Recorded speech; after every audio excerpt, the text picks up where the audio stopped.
नमस्कार, स्वागत है आपका। मैं हूं आपके साथ सपना दीपक। मध्य बुलेटिन का आगाज करेंगे, लेकिन उससे पहले एक नजर हेडलाइंस पर। फेस वॉश ये कोई कॉस्मेटिक नहीं, आयुर्वेदिक औषधि है।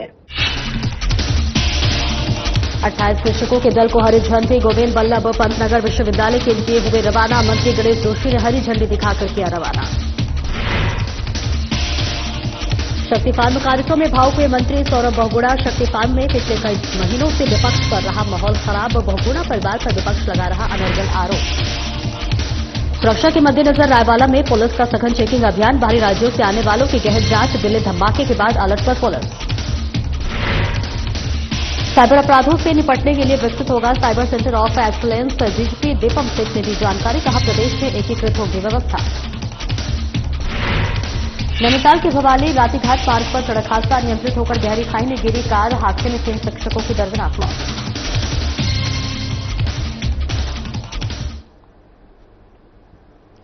और बुलेटिन का आगाज करेंगे। सीएम पुष्कर सिंह धामी राजस्थान पहुंचे, जहां अजमेर में अखिल भारतीय उत्तराखंड धर्मशाला आश्रम तीर्थराज पुष्कर के द्वितीय तल का लोकार्पण किया। आइए अब आपको सीधे लिए चलते हैं अजमेर, राजस्थान, जहां सीएम धामी कार्यक्रम में उपस्थित जनसमूह को संबोधित कर रहे हैं। पुष्कर की पवित्र भूमि में आप सबके बीच में एक बार फिर से यहां आने का, आप सबसे मिलने का और भगवान ब्रह्मा जी का आशीर्वाद लेने का शुभ अवसर प्राप्त हो रहा है।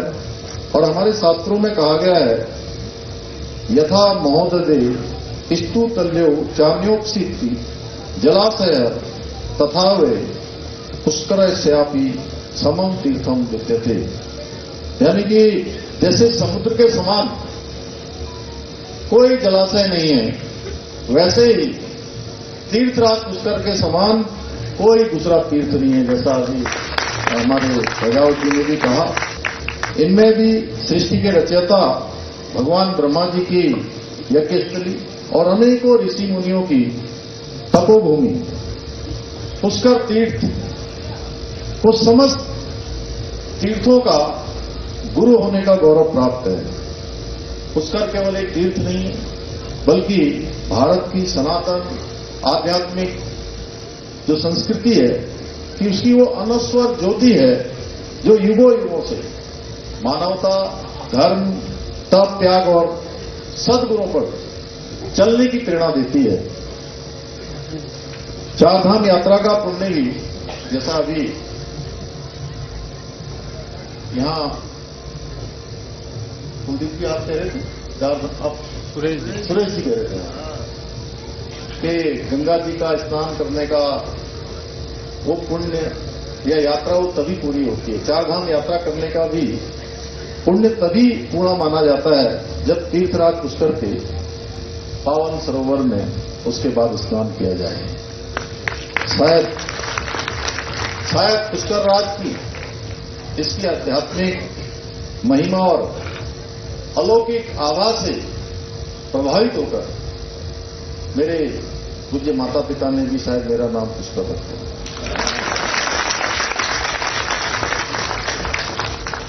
मुझे इस समारोह में आमंत्रित कर इस दिव्य धरा को प्रणाम करने के लिए मैं यहां के पूरे अजमेर ट्रस्ट के हमारे तड़ागी जी का, समस्त पदाधिकारियों का और सभी आयोजन करने वालों का मैं और अपने सभी अजमेर वासियों का, हमारे उत्तराखंड के सभी प्रवासी भाई बहनों का हृदय तल से आभार व्यक्त करता हूं।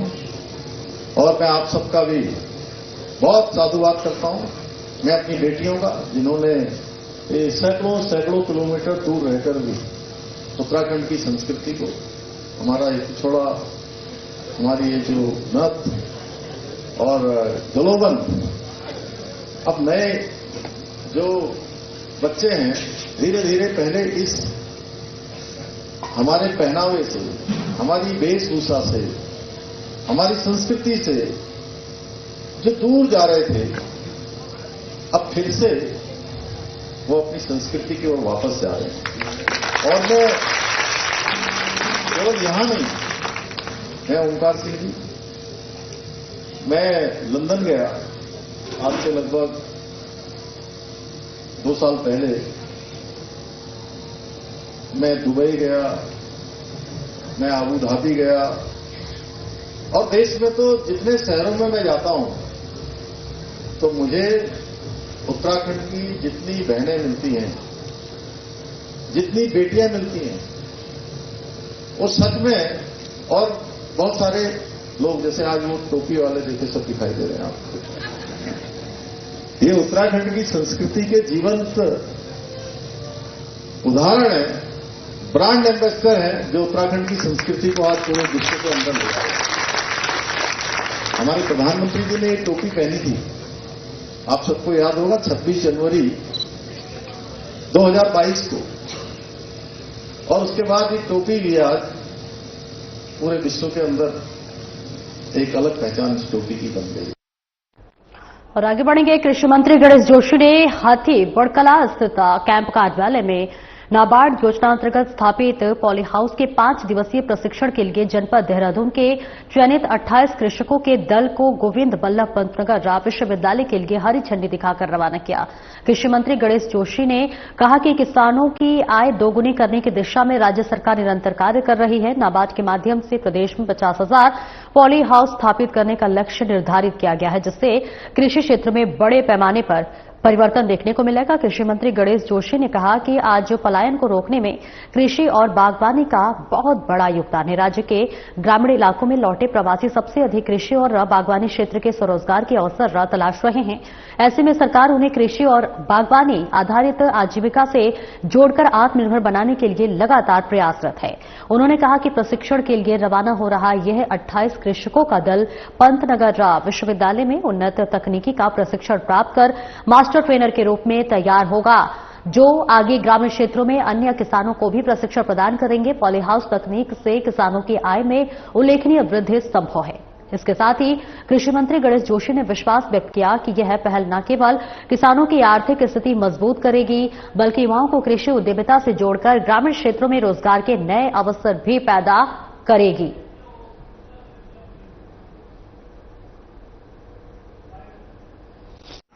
हमारी एक महत्वाकांक्षी योजना जो नाबार्ड के सहयोग से चल रही है, 3 साल के अंदर 50,000 पॉली हाउसेज लगाने का लक्ष्य हमने रखा है, क्योंकि आज इसके माध्यम से हम अपनी आर्थिकी को मजबूत करते हैं। जहां सीजन में गोभी 4 रुपये 5 किलो बिक जाती है, बेमौसमी मौसम में 150 रुपये तक बिक जाती है। इसके माध्यम से हम किसानों की आय को दुगनी करने का जो प्रधानमंत्री जी का सपना है उसको साकार कर सकते हैं, और समय समय पर हम अपने किसानों को ट्रेन करने के लिए पंतनगर भेजते रहते हैं। और आज इसी कड़ी में यहाँ के 28 किसानों को 5 दिन की ट्रेनिंग के लिए हमने पंतनगर भेजा है, और वहाँ से आने के बाद एक मास्टर ट्रेनर के रूप में यहाँ काम करेंगे और किसानों को भी इससे जोड़ेंगे।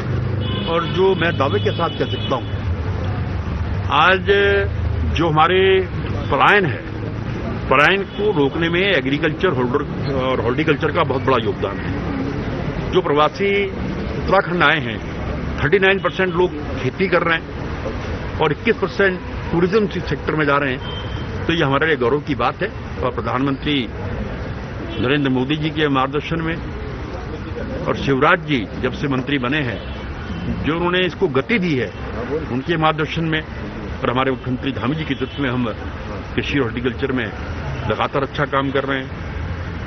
आज एप्पल के क्षेत्र में 2030 तक हमारा संकल्प है कि हम हिमाचल व कश्मीर के बराबर आएंगे। आज कीवी में हम नंबर 1 हैं, और ऑर्गेनिक में 3 साल से हमें लगातार पहला पुरस्कार मिल रहा है। इसके लिए मैं अपने अधिकारियों को और अपने किसानों को शुभकामनाएं देता हूं, बधाई देता हूं। और आगे बढ़ेंगे, जहां शक्ति महापर्व में जो है भावुक हुए सौरभ बहुगुणा। जी हां, आपको बताते चले, जहां पर शक्ति फार्म कार्यक्रम में भावुक हुए सौरभ बहुगुणा। शक्ति फार्म में पिछले कई महीनों से विपक्ष पर रहा माहौल खराब।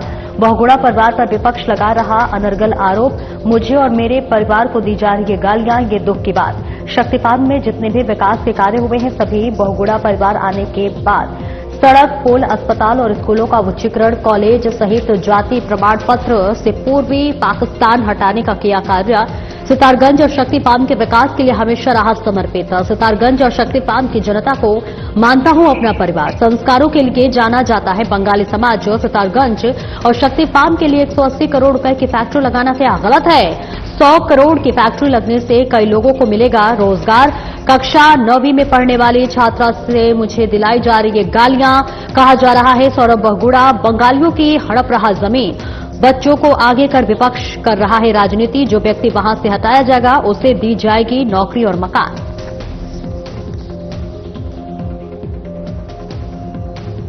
शक्ति फार्म में पिछले कुछ महीनों से विपक्ष के माध्यम से और कुछ हमारे ही समाज के लोगों की मदद से एक माहौल खड़ा किया जा रहा है कि बहुगुणा परिवार जो है वो बंगाली विरोधी है। ये थोड़ा सा दुख भी इस बात का है क्योंकि आज तक शक्ति फार्म में जितने भी काम हुए वो अगर हुए तो बहुगुणा परिवार के आने के बाद ही हुए। चाहे वो सिरसा रोड बनी, सूखी नदी का पुल बना, हमारे जाति प्रमाण पत्रों से पूर्वी पाकिस्तान शब्द हटा, हमारा शक्ति फार्म का अस्पताल CHC हुआ, किलोमीटर की किलोमीटर रोडें बनी, हमारे यहाँ उच्चीकरण स्कूलों का इंटर कॉलेज हुए। ये सब काम हुए तो कब हुए? जब बहुगुणा परिवार शक्ति फार्म आया, सितारगंज आया। अब मुझे थोड़ा सा दुख इस बात का है दादा कि अब मैं तो समर्पित हूँ सितारगंज शक्ति फार्म के विकास के लिए, लेकिन दुख इस बात का बहुगुणा शक्ति फार्म के लिए और सितारगंज के लिए 180 करोड़ की फैक्ट्री लगाना चाह रहा है तो कुछ गलत कर रहा है दादा? बताओ ना, आप लोग बताओ। और मैं आज भी दादा सबको कह रहा हूँ कि जो व्यक्ति वहां से हटेगा उसको नौकरी और उसको क्वार्टर हम देंगे वहीं पर। आप बताओ, मैं गलत कह रहा हूँ? रविदा बताओ। लेकिन अगर मेरे परिवार को गालियां पड़ रही हैं, मुझको गाली पड़ रही है, तो फिर दुख होता है कि यार जिस समाज के लिए, जिस क्षेत्र के लिए मैं काम कर रहा हूँ वो क्षेत्र के लोग मेरे साथ खड़े नहीं हो रहे।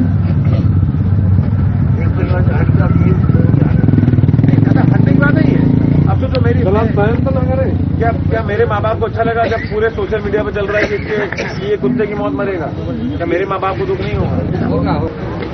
दिनेशपुर गदरपुर के नेता लोग यहाँ पे आके नेतागिरी कर रहे हैं। ये अच्छी बात है काकू। मैंने दिनेशपुर गदरपुर वालों का क्या मतलब है सितारगंज से? तुम भाई अपने क्षेत्र की राजनीति करो, तुम्हारे क्षेत्र में विकास हो, अच्छी बात है। हमारे क्षेत्र का विकास हो तुम खिलाफ हो।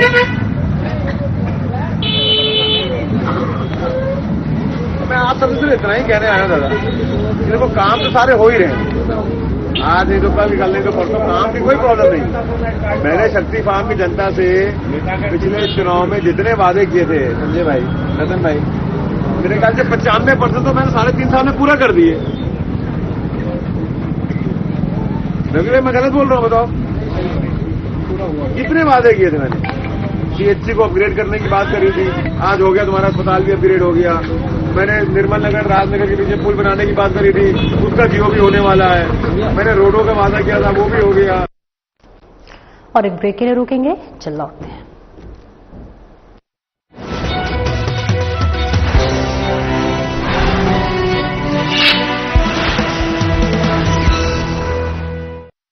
प्रधानमंत्री श्री नरेंद्र मोदी जी के मार्गदर्शन और मुख्यमंत्री श्री पुष्कर सिंह धामी जी के कुशल नेतृत्व में उत्तराखंड सरकार पर्वतीय क्षेत्रों में औद्योगिक निवेश को नई दिशा और गति देने के लिए विशेष पहल लेकर आई है। इसके अंतर्गत पिथौरागढ़, उत्तरकाशी, चंपावत, रुद्रप्रयाग और बागेश्वर जनपदों के साथ साथ अल्मोड़ा, पौड़ी गढ़वाल का पूरा पर्वतीय भूभाग, टिहरी गढ़वाल का पर्वतीय हिस्सा, नैनीताल जनपद के भीमताल, धारी, बेताल घाट, रामगढ़ और ओखल कांडा विकास खंड तथा देहरादून जनपद का चकराता विकास खंड शामिल है। उद्यम स्थापना करने हेतु सिडकुल द्वारा रुद्रपुर, सेलाकुई और हरिद्वार फ्लैट एड फैक्ट्रियों की भी तैयारी की जा रही है। इसी क्रम में 1 लाख करोड़ रुपए से अधिक के निवेश प्रस्तावों को हमें धरातल पर उतरने पर सफलता प्राप्त हुई है। खुरपिया में स्थापित होने वाला इंडस्ट्रियल स्मार्ट सिटी भी उत्तराखंड के औद्योगिक विकास की दिशा में महत्वपूर्ण साबित होगा। निवेश की 4 श्रेणियों के अनुसार पर्वतीय क्षेत्र में 50 करोड़ रुपए से लेकर 1000 करोड़ रुपए से अधिक का निवेश किया जा सकता है। इसके अंतर्गत निवेशकों को श्रेणीवार 50 से लेकर 500 स्थानीय लोगों को रोजगार उपलब्ध कराना अनिवार्य होगा। साथ ही इस नीति में श्रेणी ए और बी के अंतर्गत निवेशकों को 1 से 2% तक अतिरिक्त प्रोत्साहन राशि भी दी जाएगी। पौड़ी गढ़वाल के पर्वतीय क्षेत्रों में जो उद्योग लग रहे हैं उनको सरकार बहुत वित्तीय प्रोत्साहन से लेकर हर चीज मदद कर रही है और यह कदम सराहनीय है। इस नीति का मुख्य उद्देश्य आत्मनिर्भर उत्तराखंड के संकल्प को साकार करते हुए पर्वतीय क्षेत्रों की अर्थव्यवस्था को मजबूत बनाना और युवाओं के लिए व्यापक रोजगार के अवसर पैदा करना। उत्तराखंड सरकार की ये पहल निवेशकों के लिए नए अवसर और पर्वतीय युवाओं के लिए नई उम्मीद का द्वार खोलती है।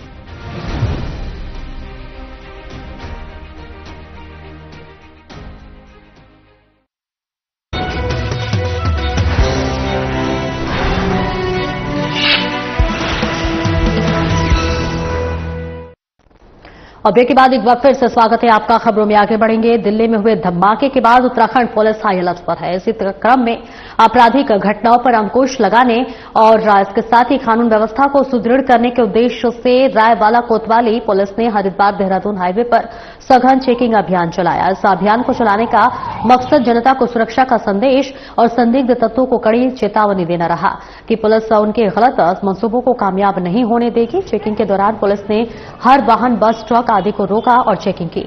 वाहन सवारी में पूछताछ की और उनके सामान की तलाशी भी ली। इस चेकिंग को देखकर क्षेत्रीय लोग अचंभित नजर आए, इस सोच के साथ कि आखिरकार ऐसा क्या हुआ है कि पुलिस इतनी कड़ाई से चेकिंग कर रही है। बाद में चेकिंग का मकसद पता चलने के बाद लोगों ने पुलिस की तारीफ की। चेकिंग अभियान को नेतृत्व कर रही सीओ पूर्णिमा गर्ग ने बताया कि वीकेंड पर बाहरी राज्यों से हजारों की संख्या में पर्यटकों के उत्तराखंड आने के मद्देनजर सुरक्षा व्यवस्था बेहद पुख्ता कर दी गई है। पुलिस बल चप्पे चप्पे पर तैनात है और संदिग्ध गतिविधियों पर पैनी नजर रखी जा रही है। कोतवाल राजेंद्र सिंह खोलियानी की पूरी पुलिस टीम क्षेत्र की एक्टिव है।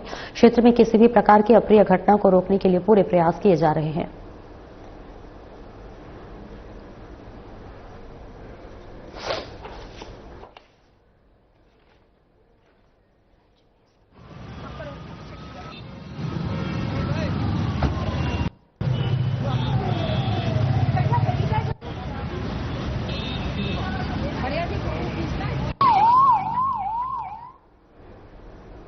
और आगे बढ़ेंगे, जहां राज्य में जो है साइबर अपराधों से बचने के लिए लगातार अभियान चलाया जा रहा है। इस बीच आपको बता दें, राज्य में साइबर अपराधों से निपटने के लिए विकसित होगा cyber centre of excellence. DGP Deepam सेठ ने जानकारी दी है। प्रदेश में एकीकृत होगी व्यवस्था, केंद्र की एजेंसी के साथ किया जाएगा समन्वय। साइबर क्राइम के खिलाफ पुलिस के नेटवर्क को किया जा रहा मजबूत। पुलिस फोर्स से बड़ी संख्या में साइबर कमांडो को दिया प्रशिक्षण। दिनों दिन बढ़ रही साइबर घटनाएं। साइबर सेंटर ऑफ एक्सीलेंस राज्य के साइबर अपराध इकाई में होगा स्थापित। साइबर सुरक्षा के क्षेत्र में बढ़ती चुनौतियों का सामना करना होगा आसान। डिजिटल अपराधों की रोकथाम में मिलेगी मदद। जांच में तकनीकी विशेषज्ञता और पुलिसकर्मियों को दिया जाएगा विशेष प्रशिक्षण। साइबर अपराधों को आसानी से होगा पर्दाफाश। विशेषज्ञों की सहायता से साइबर सेंटर ऑफ एक्सीलेंस उत्कृष्ट होगा अत्याधुनिक पहल। उत्तराखंड पुलिस को तकनीकी रूप से बनाएगी सशक्त। साइबर स्पेस में आने वाली चुनौतियों का करेगा सामना।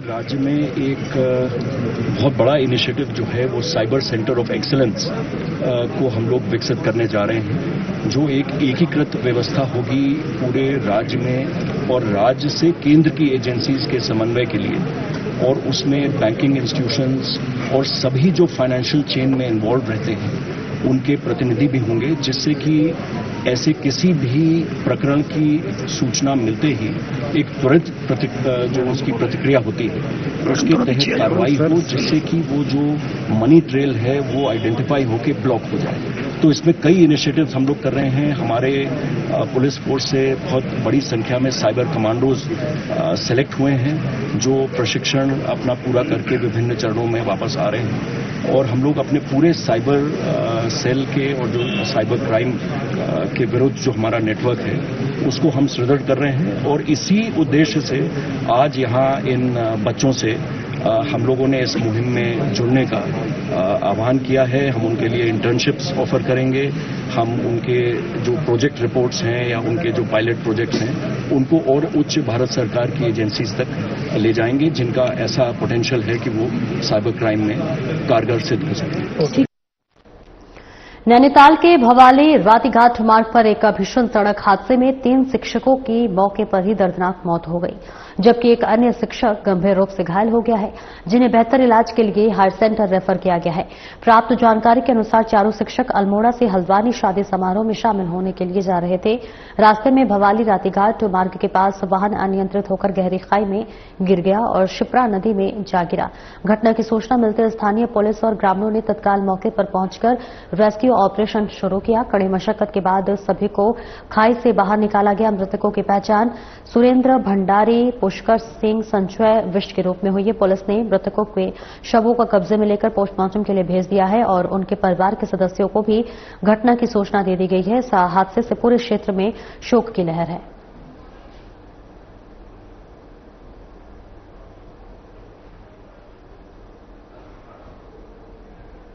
और आगे बढ़ेंगे तो गद्दा से एक बड़ी घटना सामने आई है, जहां एक डंपर अनियंत्रित होकर गहरी खाई में गिर गया। हादसे में एक व्यक्ति की मौके पर ही मौत हो गई। सूचना मिलते ही एसडीआरएफ और डुगद्दा पुलिस टीम घटनास्थल पर पहुंची। एसडीआरएफ टीम ने शव को रेस्क्यू कर पुलिस को सौंप दिया। मृतक की पहचान धीरेन्द्र रावत के रूप में हुई है। एसडीआरएफ अपर उप निरीक्षक शेखर चंद्र जोशी ने बताया कि टीम को आर्म्स रोड पर एक डंपर के अनियंत्रित होकर गहरी खाई में गिरने की सूचना मिली थी। सूचना के आधार पर टीम घटनास्थल पर पहुंची। उन्होंने बताया कि डंपर 100 मीटर गहरी खाई में गिरा हुआ था। वहीं एसडीआरएफ की टीम गहरी खाई में उतरकर दुर्घटनाग्रस्त वाहन तक पहुंची, जहां उन्होंने एक व्यक्ति को मृत पाया। टीम ने उक्त व्यक्ति के शव को रोप स्ट्रेचर की सहायता से खाई से बाहर निकाला और पुलिस को सौंप दिया। पुलिस ने मृतक के शव को पोस्टमार्टम के लिए भेज दिया है। फिलहाल घटना के कारणों की जांच जारी है।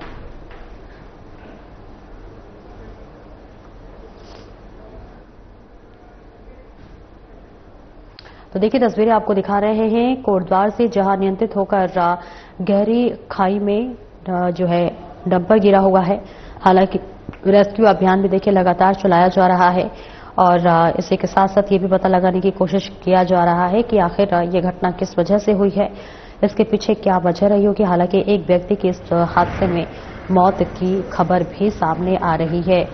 तस्वीरें आपको कोटद्वार से दिखा रहे हैं। हादसे में एक व्यक्ति की मौत हो गई है और उसके परिजनों में देखिए शोक की लहर भी इस वक्त देखा जा रहा है। पुलिस और एसडीआरएफ ने रेस्क्यू किया है और बड़ा हादसा, सड़क हादसा बताया जा रहा है।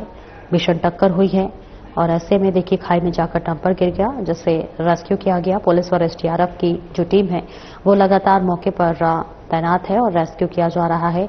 इस पूरा मामला आपको बता रहे कोटद्वार का बताया जा रहा है। इस हादसे में एक व्यक्ति ने अपनी जान गंवा दी है। पुलिस और एसडीआरएफ ने रेस्क्यू किया है और आगे की अब जांच पड़ताल पुलिस के द्वारा किया जा रहा है कि आखिर किस वजह से ये घटना हुई है।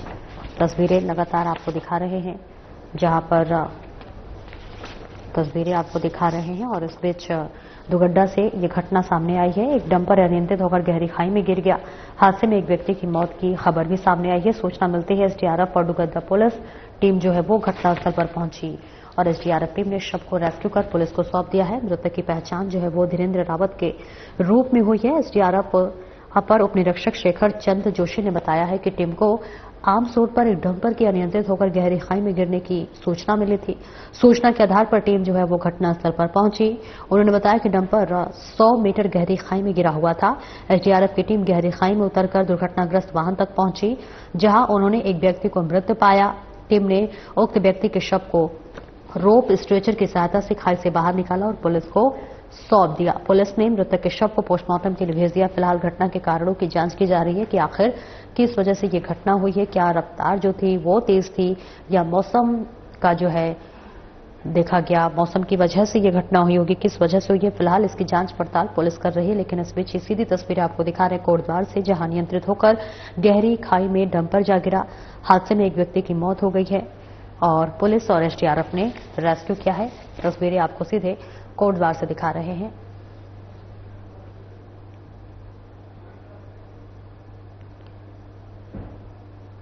फिलहाल इस बुलेटिन में इतना ही। नमस्कार।